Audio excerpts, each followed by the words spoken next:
Tony, could I get you to comment on court appointees?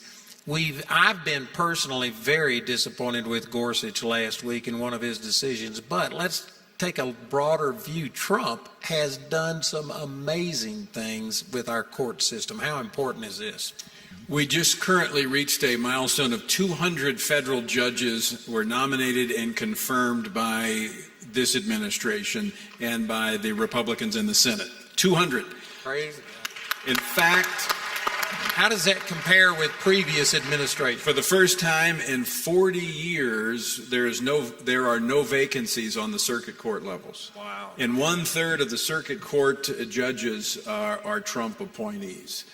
We are seeing a shift. We've seen actually about two or three of the circuit courts have flipped from liberal to a conservative. When we talk about conservative, we're not talking about it from a political standpoint. We're talking about it from a standpoint of interpreting the Constitution as it was written. An originalist, a textualist, seeing it for the words. Words have meaning.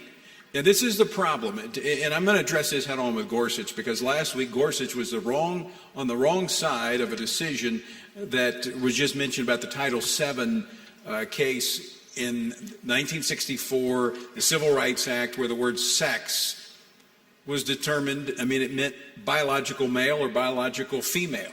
And the court reinterpreted that to include sexual orientation and gender identity, even acknowledging that, well, that wasn't in the mind of Congress when they passed it. However, we're going to do it anyway. That is lawlessness on the bench. Yeah.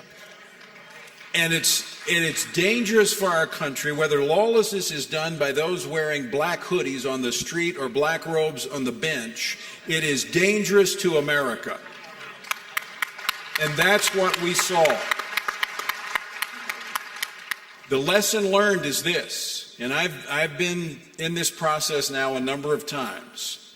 We rebelled against the Bush administration when he put forth Harriet Miers. Tried to convince us that she was going to be a good justice, and there was nothing we could find in her record to suggest that. And as a result, we got Alito, who has become one of the strongest justices on the court, along with Justice Thomas. There were questions about Gorsuch, but we were assured they were going to be okay. Well, last week proved it was not okay. Now, he was good on the life issue. I think this is the one weak link, but to your point, this is the issue.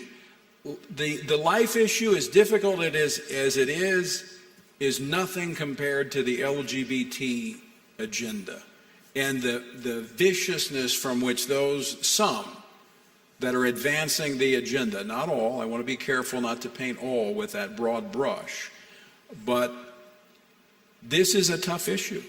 And this is where courage is required. This is where we have to have a greater fear or reverence of God than a fear of man and what they will say of us. And that's why we have to have godly leaders who understand truth and fear God, as the Scripture tells us. And so we've been discussing this among ourselves, among those in Washington that work on these issues that counsel with the administration.